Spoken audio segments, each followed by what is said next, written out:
Um, my name is Ciara Prithipaul. I'm a business owner and a reluctant gentrifier in Chinatown, and I run Sticks and Stones Tattoo.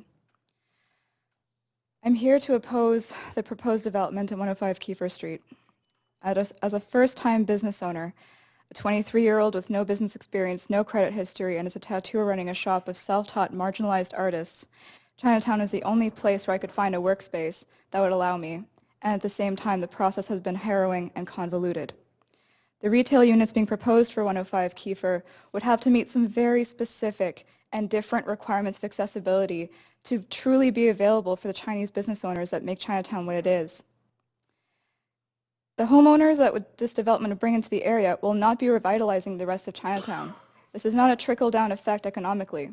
They will be frequenting businesses like Sai Wu and Juniper and others that will meet their needs and meet their standards of aestheticism that pleases them and makes it feel accessible to them.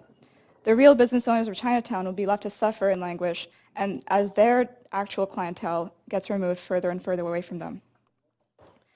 My tattoo shop has brought international and domestic traveling artists and clients to the area, and I hear firsthand what their impression of Vancouver is. When these newcomers come to the area, they don't speak highly about Vancouver's terrific condos and excellent coffee. They ask me why they're seeing people dying from a completely unaddressed opioid crisis. They ask me why the seniors of Chinatown are living in squalor and alienation while five-star restaurants open on every corner. They ask me why our streets adjacent to our shop are covered in human feces from lack of accessible washrooms. They ask me how it's possible for the seniors of Chinatown to not have long-term, stable, and quality housing when it is them who worked for decades to contribute to an inhospitable, hostile, and racist country. These seniors who have lived to see almost every aspect of their livelihoods threatened and compromised by the city in the form of ordinances, zoning regulations, and worse, are being denied the human right to live in comfort and dignity. From race-motivated riots to the barbecue wars of the 1970s to segregated workplaces and building codes that intentionally stopped the growth of Chinatown to 1961's redevelopment project number 1, which saw 300 Chinatown residents displaced, to 1962's redevelopment project number 2, which saw 3,000 displaced in not only just 2 years.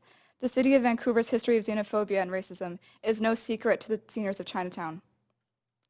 100% of this development needs to be dedicated to the most vulnerable members of Chinatown society.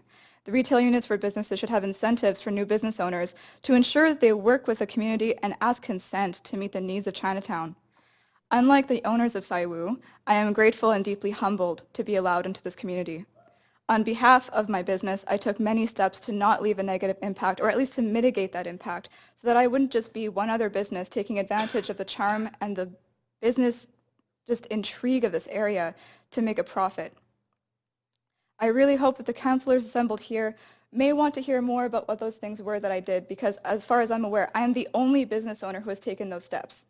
And that's untenable and unthinkable at this stage in the game.